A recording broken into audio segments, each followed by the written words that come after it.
pero quiero hablar sobre lo que vemos en Primera de Timoteo capítulo 3 y va a la par con lo que comenzamos el domingo con la serie de prédicas de las cartas pastorales, ya que dentro de la carta pastoral también vemos instrucción de cómo organizar la iglesia y específicamente hoy vamos a hablar de los oficios, especialmente el oficio del diaconado en la iglesia, y esto es importante que usted lo vea. También a través de la palabra del Señor, de lo que dice aquí, hay unas formas, quiero aplicar la palabra del Señor a todas nuestras vidas, porque usted también dice, pero es que yo no soy diácono. Sí, pero vamos todos rumbo a un avance en el Señor y yo sé que la palabra es viva y es eficaz, que es más penetrante que una espada de doble filo y va a hablar a su vida también en el día de hoy. Luego en el mes que viene, cuando comience mayo, vamos a comenzar con la nueva temática de estudios basadas en el Sermón del Monte. Vamos a estar 13 semanas viendo el Sermón del Monte. Si usted no ha leído Mateo capítulo 5, 6, 7, comience a leerlo y a estudiarlo. No quiero dar esa introducción ya, pero Jesús solo predicó 2 veces.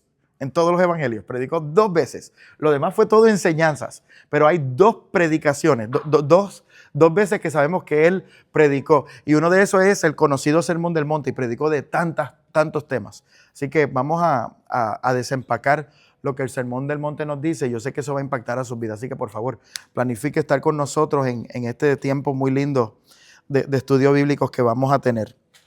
Amén. Hechos capítulo 6. Nosotros vamos a ver en Hechos capítulo 6 cómo la iglesia estaba creciendo en Jerusalén. Dice el verso 1, en aquellos días, como crecía el número de los discípulos, hubo murmuración de los griegos contra los hebreos, de que las viudas de aquellos eran desatendidas en la distribución diaria. Quiero detenerme ahí. Lo primero que vemos ahí es que nos dice que la iglesia de Jerusalén estaba ¿qué? Creciendo en número de discípulos. ¿Quiénes son los discípulos? En este caso, ya usted tiene que transferir lo que usted conoce como los discípulos de Jesús, que vemos en Mateo, Marcos, Lucas y Juan. Y los discípulos ahora son todos los nuevos seguidores de Jesucristo que se han convertido por la predicación de los apóstoles. ¿Ok? Se está diciendo que luego de Pentecostés, los apóstoles se han movido a predicar la palabra y específicamente la iglesia de Jerusalén había conversión, se estaban confirmando a través del bautismo, eran recibidos por parte de la iglesia. ¿Y qué pasó? La iglesia estaba ¿qué? Creciendo. Y mire lo que hace Hechos capítulo 6, el verso 1. Primero nos dice que está creciendo, pero ¿qué hubo después? Murmuración. Wow. Tú me estás diciendo que el crecimiento trae bochinche. El crecimiento trae murmuración. Esto es importante porque la palabra del Señor nos prepara. La palabra del Señor nos prepara. Los que estuvieron aquí de un principio, ¿verdad? Se acuerdan y han visto el crecimiento que hemos tenido en el Señor.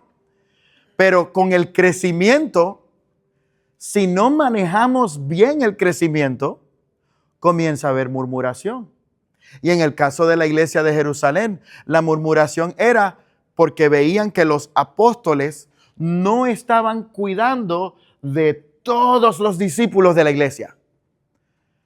Pero para los ojos de los que eran griegos o descendencia de los griegos o ya mixtos, culturalmente decían, es que hay favoritismo, están tratando bien a unos y a otros no. Yo que llevo más tiempo. Usted está notando que cuando hay crecimiento, a veces cuando estamos impuestos a una cultura, a un sistema, las cosas cambian. Entonces es necesario más estructuras. Yo llevo 9 años trabajando para una misma empresa y 9 años atrás la compañía que yo trabajo parecía un startup. Era como que tan fácil recibir respuestas. Hoy día tenemos tantos robots, tenemos tantos tickets que hay que establecer cuando queremos que algo se solucione. Y yo, pero es que yo lo que hacía era que llamaba a fulano y fulano se encargaba. O fulano me llamaba a mí. y se encargaba y se resolvía la situación. Pero ¿qué pasa con el crecimiento? Que con el crecimiento hay que establecer estructuras, procesos. ¿Para qué? Para proteger el crecimiento. Y eso nos toca también en nuestra vida en todas las áreas. Por eso le dije, vamos a hablar del diaconado, pero yo también quiero aplicar esto a su vida. A medida que nosotros crecemos en nuestra vida y prosperamos, nosotros tenemos que cuidar el crecimiento. Porque los niños también crecen en el hogar. Y con eso viene fricción. Vienen situaciones que hay que manejar en el hogar de disciplina o en su trabajo. Antes eran 5 empleados, ahora puede que hayan 15. Puede que hayan 20, o usted cuando empezó en el ministerio éramos 20, 25 en el primer domingo que nos habíamos reunido en mi casa. Este domingo habíamos 145 personas aquí congregadas. Es necesario cuidar el crecimiento, pero no permita que entre murmuración por cosas buenas que están pasando. Vea esto, no permitamos que entre murmuración por cosas buenas que están pasando. Porque a veces nos quejamos hasta de cosas buenas. En el caso de la iglesia de Jerusalén, la iglesia estaba creciendo. La gente se estaba convirtiendo. Había un avivamiento. Todo lo que uno quiere ver en un ministerio, que florezca, que crezca, estaba surgiendo. Pero con eso, ¿qué vino? Murmuración. Entonces, usted tiene que entender que nosotros tenemos un adversario. ¿Y qué quiere hacer el adversario? El adversario quiere destruir todo lo que es bueno, todo lo que es justo, todo lo que debe de avanzar y todo lo que debe de progresar. Y la murmuración trae disensión. Y la disensión, como vemos en verdad en los otros escritos del apóstol Pablo, es una obra de la carne. Nosotros tenemos que cuidar el crecimiento, cualquiera que sea. El crecimiento de la iglesia hay que cuidarlo. Su crecimiento en su carrera profesional, en sus finanzas, si hoy tiene más que lo que tenía ayer, usted tiene que cuidar ese crecimiento, ¿verdad? Hay que ahorrar, hay que invertir, hay que manejar la gracia de Dios que ha sido puesta sobre nosotros. Dios va a poner su gracia sobre usted y sobre mí.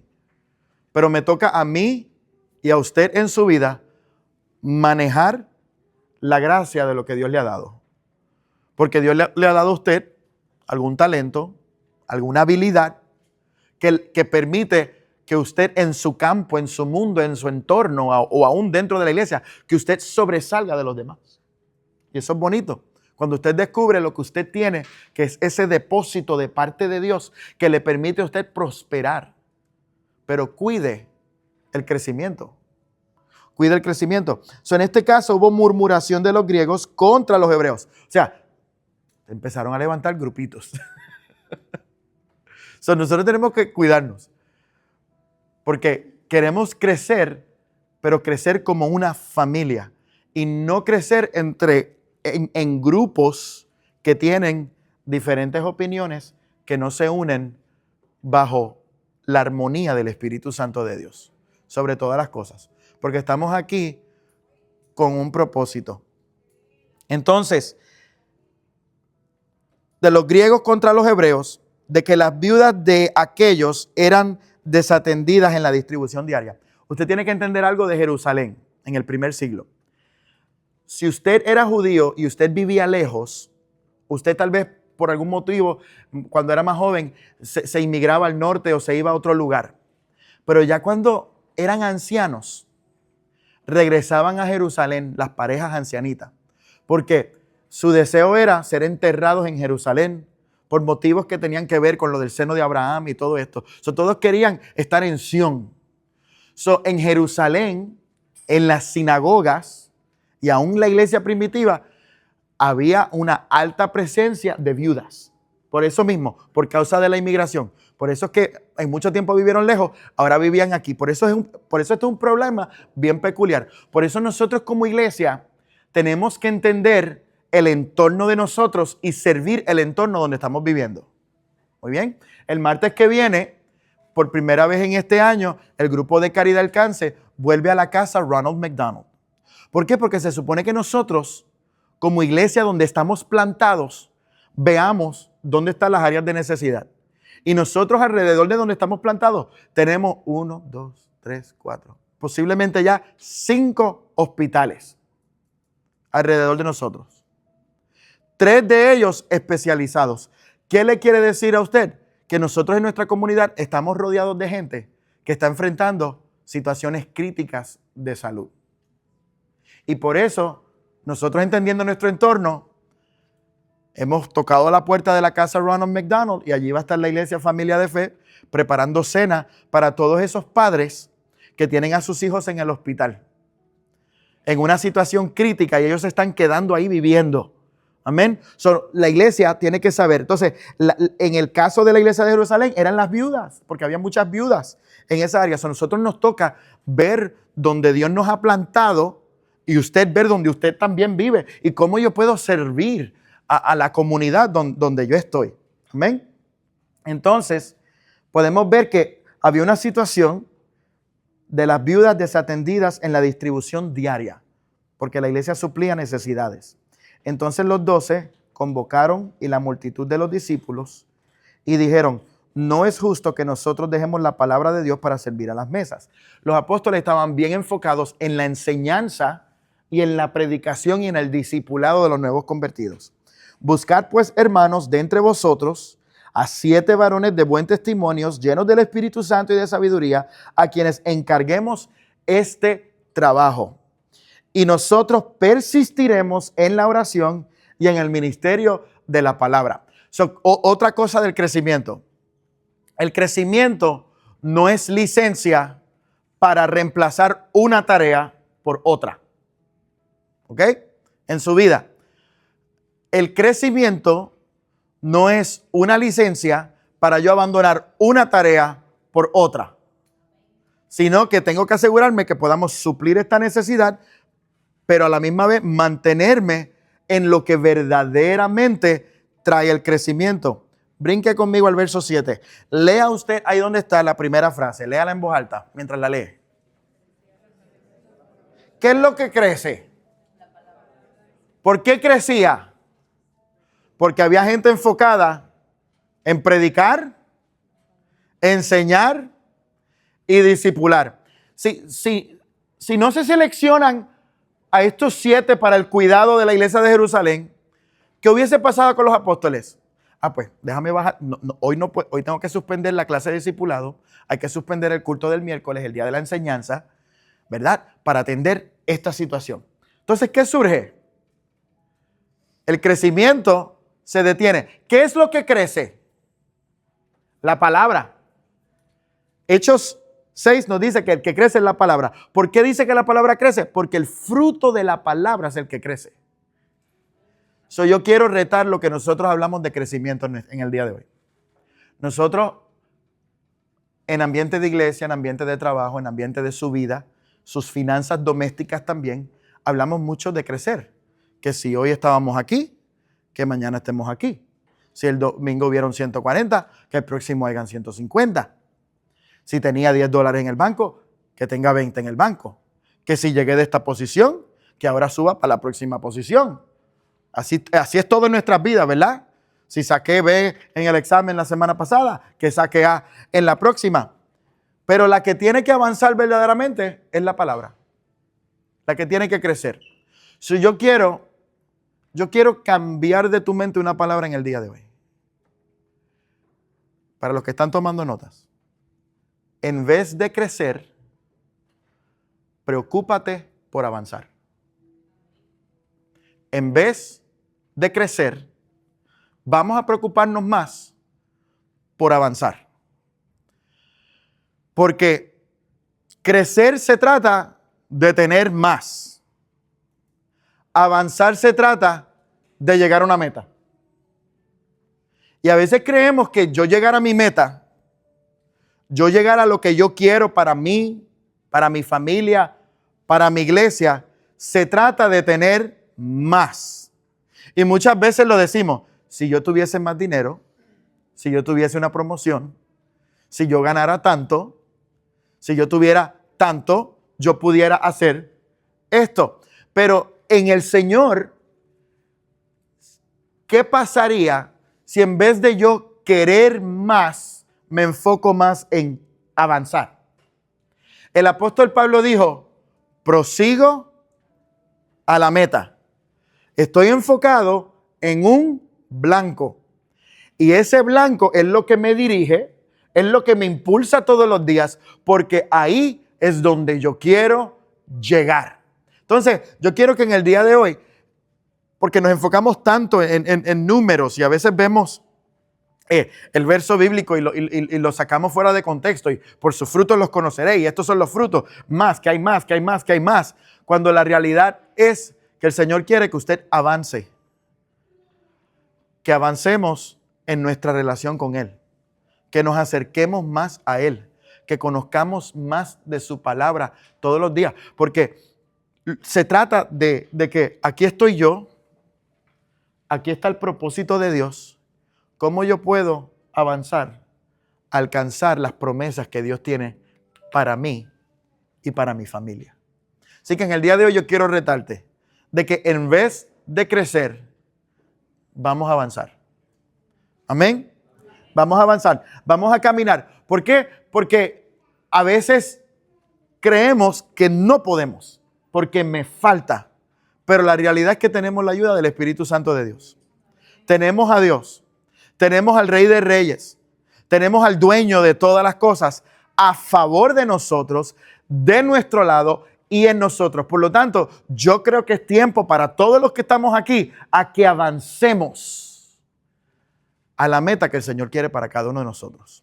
Que avancemos al cumplimiento del plan de Dios para nuestras vidas. Porque cuando mi meta es enfocarme, voy a comenzar a sacrificar aún de lo que yo tengo, de lo poco que tengo, para yo poder llegar a donde el Señor quiere. Porque a veces creemos que no podré llegar si no crezco. Cuando la realidad es, en el día de hoy, quiero decirte, avancemos. Porque lo que tiene que crecer es la palabra de Dios. Y nosotros persistiremos en la oración y en el ministerio de la palabra. Eso le iba a permitir a ellos avanzar, ganar más almas, llegar a otras ciudades, avanzar a otros pueblos, abrir otras iglesias, plantar y que la obra misionera llegue hasta donde ha llegado, donde estamos nosotros en el día de hoy.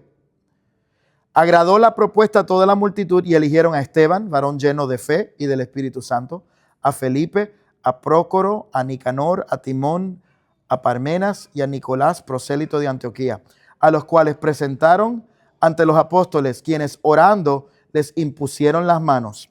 Esto es bien interesante porque Lucas es doctor y él es un buen doctor, es detallado. No es como el doctor que usted va y le dice, ¿está todo bien? Muy bien. No, todo está normal. Ay.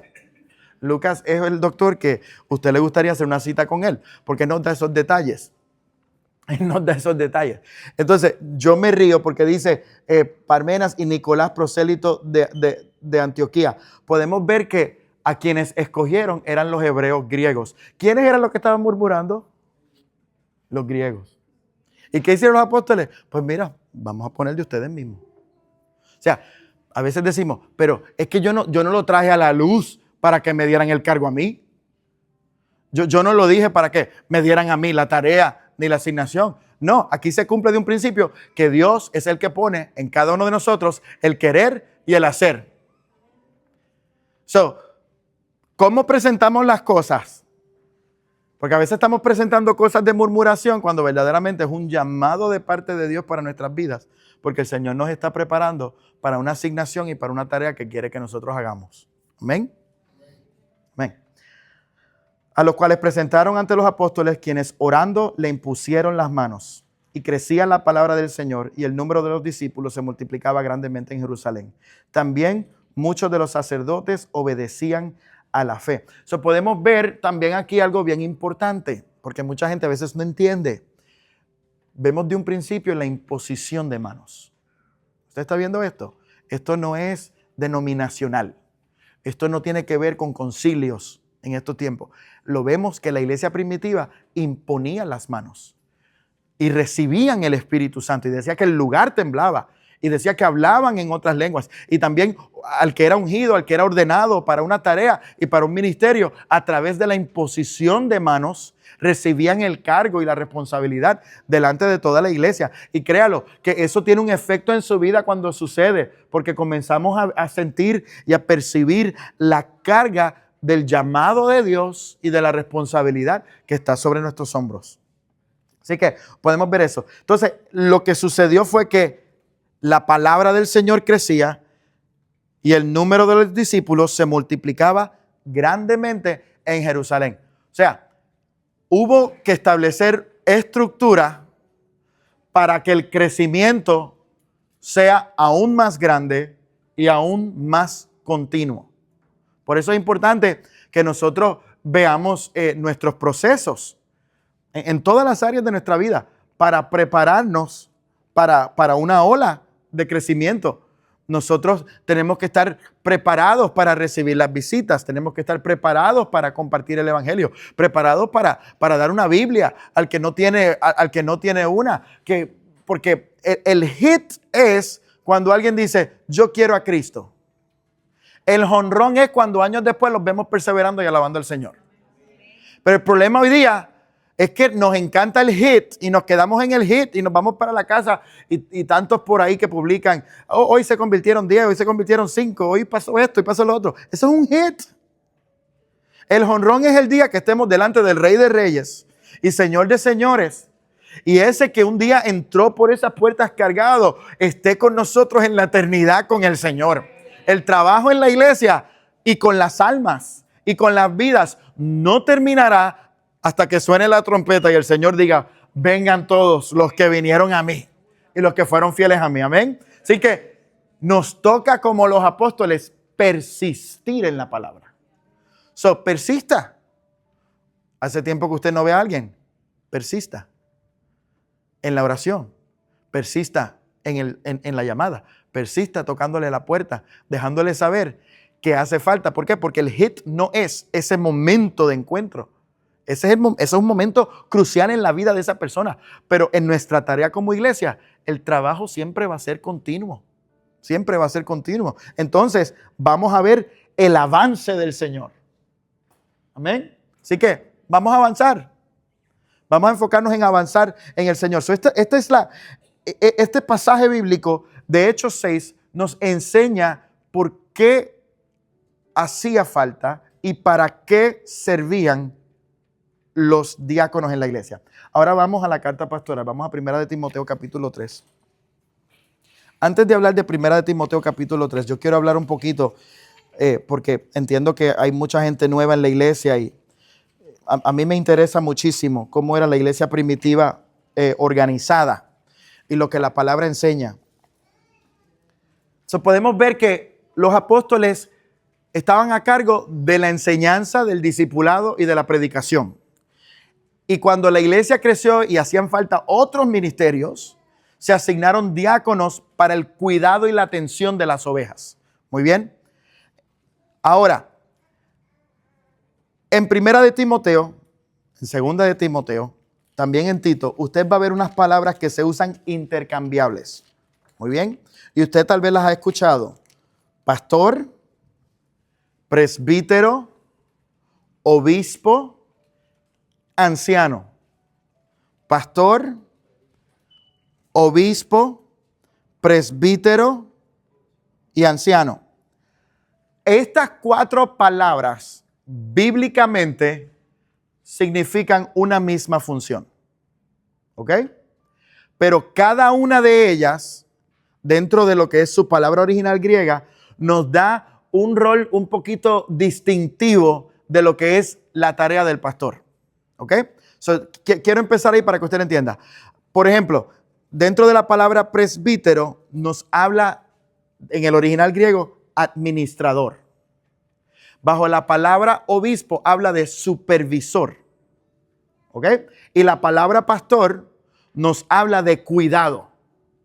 ¿Ok? Como el pastor de ovejas, que cuida las ovejas. Pero cuando usted ve en la escritura requisitos de obispos, de ancianos, o mencione el presbítero, está hablando de un pastor, de una figura espiritual en una congregación.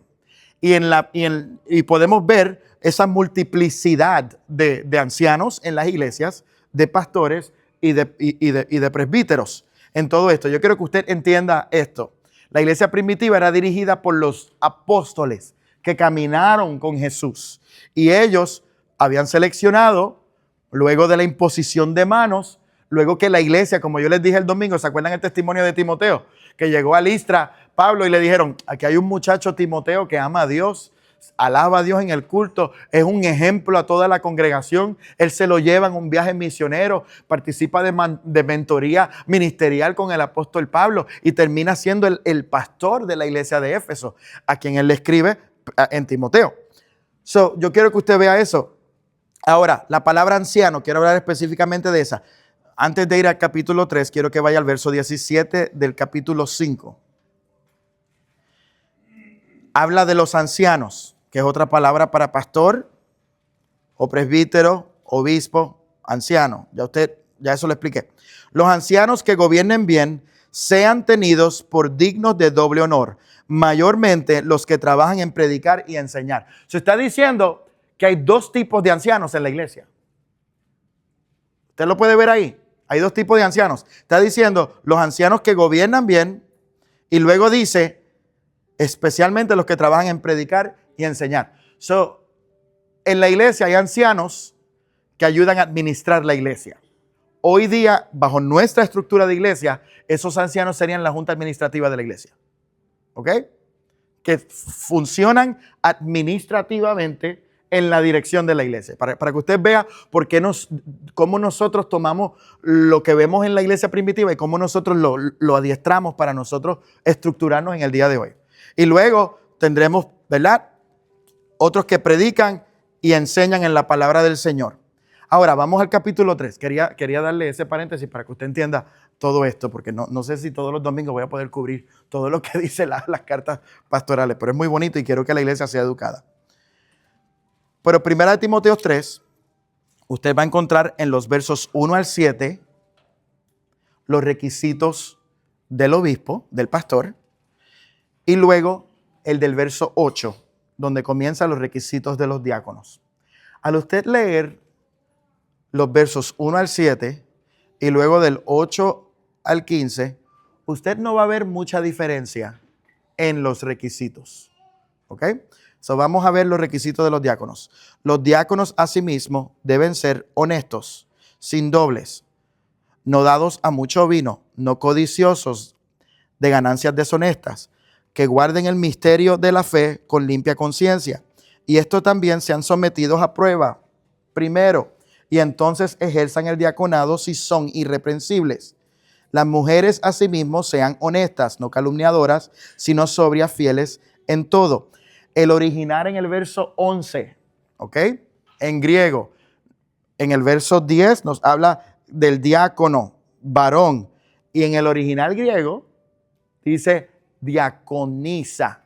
En las traducciones al español le ponen las mujeres a sí mismo, pero está hablando de una mujer diaconisa. ¿Por qué traigo ese entorno? Porque usted tiene que entender que nosotros aquí en esta iglesia, y bíblicamente cuando vemos el original griego, sí, ahí habla de la mujer como diaconisa, porque sí hay lugares donde, congregaciones donde no se cree que la mujer bíblicamente debe de ejercer como diaconisa. Pero ahí podemos ver que en la referencia del verso 11 a las mujeres no está hablando ¿de qué? De los requisitos a los diáconos. Y está empezando por el hombre diácono y luego la mujer diaconisa. ¿Me siguen? ¿Me siguen? Ok, quiero que eso esté claro, porque es una de las preguntas que siempre sale con esto. Las mujeres asimismo sean honestas, no calumniadoras, sino sobrias, fieles en todo. Luego habla de los hombres, otra vez, los diáconos sean maridos de una sola mujer y que gobiernen bien sus hijos y sus casas. Porque los que ejercen bien el diaconado ganan para sí un grado honroso y mucha confianza en la fe que es en Cristo Jesús. Esto te escribo, aunque tengo la esperanza de ir pronto a verte. Y aquí vimos, como yo les dije el domingo, este es el propósito de toda la carta pastoral. para que si tardo sepas cómo debes conducirte en la casa de Dios, que es la iglesia del Dios viviente, columna y baluarte de la verdad. So le está diciendo cómo organizar la iglesia. ¿Por qué? Porque con el crecimiento viene la necesidad de que hayan manos que apoyen el ministerio. Y podemos ver ahí estos requisitos y muchas veces nos preguntamos, ¿y cómo sabemos eso? ¿Cómo ponemos a prueba? Por eso no se puede a la ligera tomar decisiones de liderazgo ni de diáconos de la iglesia, porque uno tiene que observar, porque ¿cómo ponemos a prueba? Observando la conducta, observar cómo el hombre es con la esposa, cómo es la mujer, si verdaderamente no es calumniadora. Usted está viendo todo lo que dice ahí. El tiempo, ¿verdad? El esperar en el Señor para el momento adecuado para determinar es lo que pone a prueba quiénes verdaderamente somos. Porque cuando usted se relaciona con alguien frecuentemente, domingo tras domingo, miércoles tras miércoles, usted almuerza con ellos, comparte con ellos, va a la actividad de mujeres con ellos, va a la actividad de caballeros con ellos. El sábado hay actividad de caballeros, no se lo pierdan. Amén. Los caballeros, amén. Habremos más de 12 discípulos hoy. Ahorita me cuentan. ¿Tú sabes lo que pasa cuando nos interactuamos? De momento se manifiesta nuestro carácter. Y con el carácter se demuestra quiénes somos verdaderamente. Y si de momento, habló una palabrita que es como que, no sé, ¿verdad? Porque el tiempo pone a prueba. Por eso en el Señor tenemos que ser así. El que es padre de un adolescente o de un joven, una joven y ya tienen noviecitos, los padres tienen a ese muchacho a prueba, pendiente de los ojos, pendiente de dónde pone las manos, pendiente de lo que dice, pendiente de cómo actúa. ¿Por qué? Porque todo lo ponemos a prueba, porque de momento se revela algo de personalidad, ¿verdad? De carácter, ¿verdad? ¿Qué nos pasa con nuestros jefes? Yo tengo un jefe nuevo y esta semana yo noté unas cosas nuevas de su carácter que yo no había visto cuando vi en enero.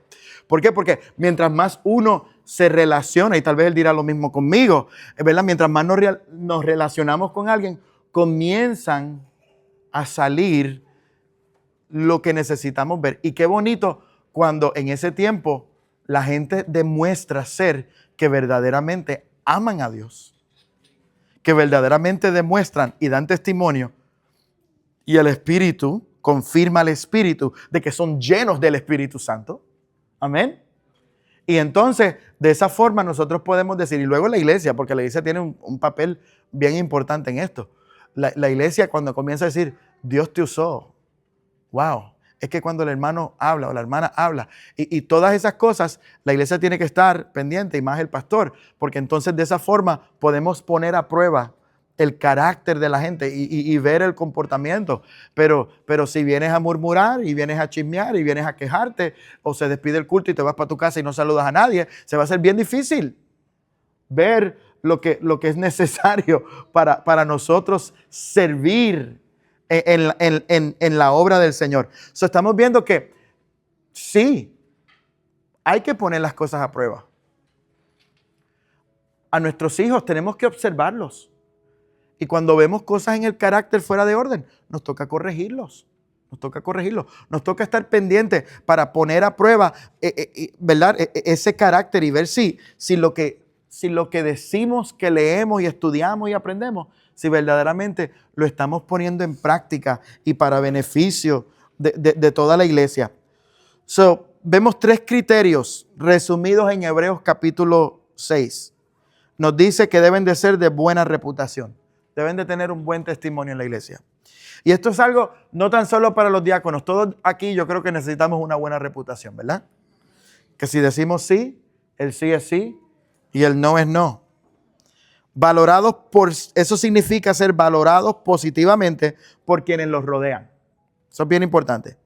Número 2, deben estar llenos del Espíritu, completamente entregados y guiados por el Espíritu Santo en todas las decisiones que se toman. Y lo que hacemos, lo hacemos impulsados por el Espíritu Santo de Dios. Y número 3, deben también estar llenos de sabiduría. O sea, que al hablar demuestren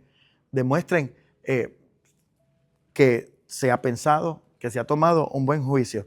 Hoy yo me reunía con alguien y tan pronto entré a la oficina, noté entre todas las cosas que había en la pared, y oré antes de entrar porque es la primera vez que me reunía con esta persona, y antes de entrar yo oré: Señor, permíteme una forma de poder conectar con esta persona que voy a conocer por primera vez, porque es toda una hora que voy a estar hablando con ellos y quiero asegurarme que conecte bien con la persona. Y dentro de la pared había una pintura del presidente Kennedy, ¿verdad? Fue presidente en los 60, por los que no saben, pero el presidente Kennedy está así con el rostro hacia abajo. Y eso pues me llamó la atención y creo que fue el Espíritu Santo que me dirigió, porque yo estaba pidiéndole al Señor, Señor, que yo pueda conectar bien con esta persona, ¿verdad? ¿Verdad? Para calmar los nervios y todo.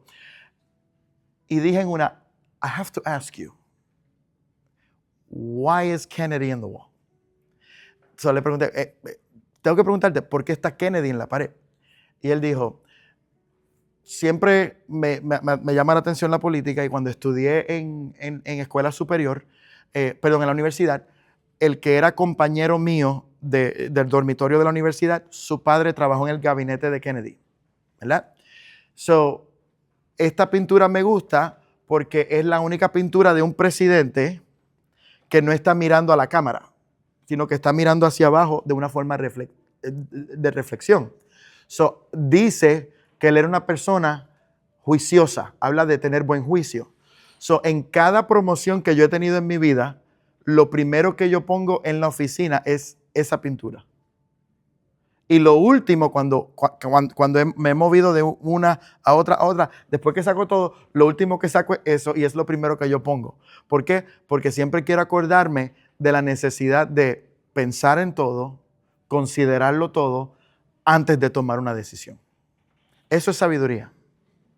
Eso es sabiduría. ¿Sabe? La sabiduría, usted no puede ser sabio si usted primero que nada no conoce la palabra del Señor. ¿Okay?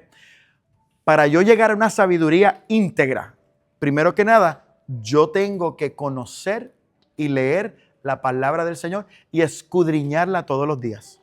Porque cuando yo hago eso, entonces el entendimiento de la palabra comienza a gobernar todos mis pensamientos, comienza a gobernar toda mi conducta, todas mis acciones, y lo pongo todo en perspectiva hasta que lo que sale es ¿qué? Palabras sabias. So, es bien importante que el diácono sea considerado una persona sabia, alguien que la iglesia puede ir y recibir un consejo sabio, o que cuando le toca participar en el micrófono o habla con alguien o dirige un grupo, el pueblo es edificado completamente. ¿Por qué? Porque es una persona llena de sabiduría. Pero también todos los que estamos aquí debemos de ser gente prudente y sabia, llena del conocimiento de la palabra del Señor, y que seamos gente así reflexiva, gente que lo piensa todo, que considere todas las alternativas antes de llegar a una decisión bien específica. So, la iglesia enfrentó una crisis y esa crisis la movió a una acción. Cada crisis es una oportunidad guiada por el Espíritu para rendirnos más a Él y descubrir una nueva área de fortaleza que resultará en el crecimiento aún mayor de la iglesia. So, en Jerusalén había un buen problema. Y hay cosas que usted y yo llamamos problemas en nuestra vida que verdaderamente son buenas oportunidades. No todo problema que usted y yo tenemos son malos problemas. Muchos problemas que a veces tenemos son buenas oportunidades para nosotros crecer. Así que yo quiero que usted salga de aquí hoy, ¿verdad? Con la cara reflexiva de Kennedy. Y diga: Señor, esto que yo tanto, googleelo después en la casa y va a encontrar la pintura. Señor, este problema, esta crisis, esta situación, ¿será una gran oportunidad que tú tienes para mí? ¿Será una oportunidad para yo crecer, para yo alcanzar más, para yo avanzar más para ti? Porque el problema de la iglesia de Jerusalén resultó en una gran bendición para la iglesia. Porque a los apóstoles enfocarse en la palabra del Señor y al tener a los diáconos sirviendo a las necesidades de la iglesia pudo prosperar y la iglesia pudo crecer. Amén. Pero ¿qué problema tiene el pastor si en vez de ir él envía a un diácono? ¿Qué problema? ¿Qué problema cuando seguimos este modelo? ¿Verdad? Porque todo el mundo quiere que sea el pastor que llegue. Y sí, porque usted es parte de un redil. Pero también tenemos que entender que la iglesia tiene sistemas y tiene formas para podernos ayudarnos a nosotros a seguir avanzando en el Señor.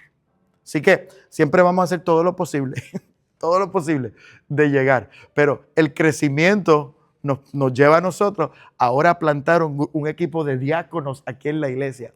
¿Por qué? Porque hay necesidad de cuidado y de atención a los hermanos. Recíbalo del diácono, recíbalo del líder de caballeros, recíbalo del líder de las damas, recíbalo del líder de los jóvenes, recíbalo de los líderes de los niños, porque están ahí, ¿para qué? Para apoyarnos mutuamente en nuestro caminar. ¿Usted entiende eso?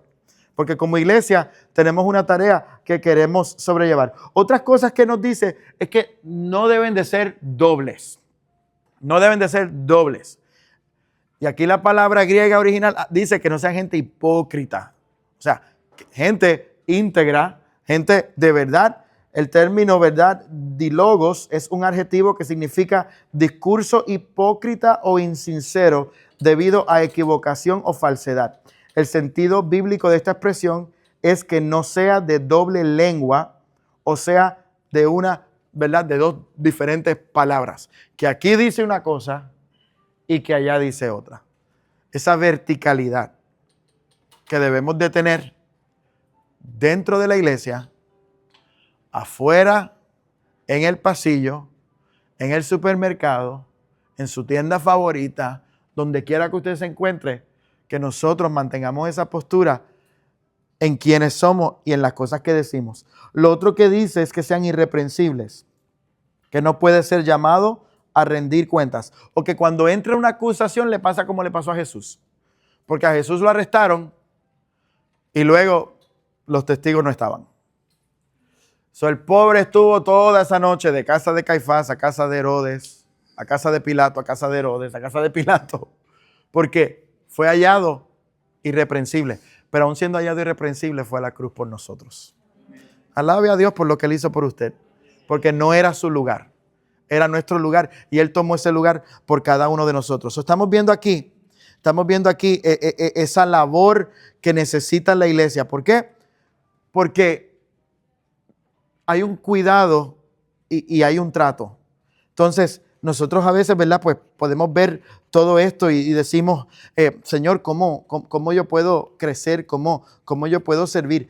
Y nos dice que el diácono es una posición de honra dentro de la iglesia, porque es un ejemplo a los demás, que se han visto con una estima de los demás, y eso es un privilegio y eso es algo muy lindo. Pero usted sabe que yo creo que todos nosotros debemos ver todo lo que dice ahí para el diácono y para el obispo, porque ahí hay unas cualidades de vida que cada uno de nosotros debe de tener. Porque el hecho de que tal vez usted no es llamado al ministerio no significa que usted, ¿verdad?, puede ser una persona de doble lengua. Ni porque es llamado al ministerio que, ¿verdad?, que lo acusen de tantas cosas y sí, todo es culpable y se acabó. No, nos toca a nosotros ser gente que en todo momento, ¿verdad?, nos hallamos irreprensibles para el Señor. ¿Por qué? Porque el Señor quiere que estemos ordenados y preparados para el crecimiento. Preparados para el crecimiento. Y ahora les quiero ver a la iglesia. Yo sé que el Señor nos está preparando para una ola mayor de crecimiento. Aquí en la iglesia. Dios nos está preparando para una ola mayor de crecimiento. El Señor puede traer las almas, pero nos toca a nosotros estar preparados. Estar preparados para recibirlos, estar preparados para dar esa palabra de aliento, estar llenos del Espíritu Santo, entender cuáles son nuestras funciones. ¿Para qué? Para ver el jonrón. No tan solo dar el hit. El hit es bonito cuando pasa. ¿Verdad que sí? Nos gozamos el hit y parecemos que estamos en el estadio de pelota también allí gritando. Lo celebramos. Es muy lindo. Es lindo ver gente arrepentida. Es bonito ver los rostros de la gente venir a los pies del Señor. Pero qué bonito como nos pasó en este año en la Junta Administrativa, que 2 que se convirtieron aquí ahora son parte de la Junta Administrativa de la iglesia. Eso es un jonrón. Y todavía falta. ¿Por qué? Porque Cristo viene. Y como Cristo viene, de eso se trata. Porque la Biblia dice que el que persevere hasta el fin, ese será salvo. Por lo tanto, iglesia, vamos a persistir. Vamos a encaminarnos en el Señor hasta llegar a la meta final. Y en el cielo entonces vamos a proclamar victoria. Mientras tanto, vamos a militar, como dice la carta del apóstol Pablo a Timoteo, vamos a militar en nuestra tarea, porque sabemos que en el cielo tendremos nuestra recompensa. Vamos a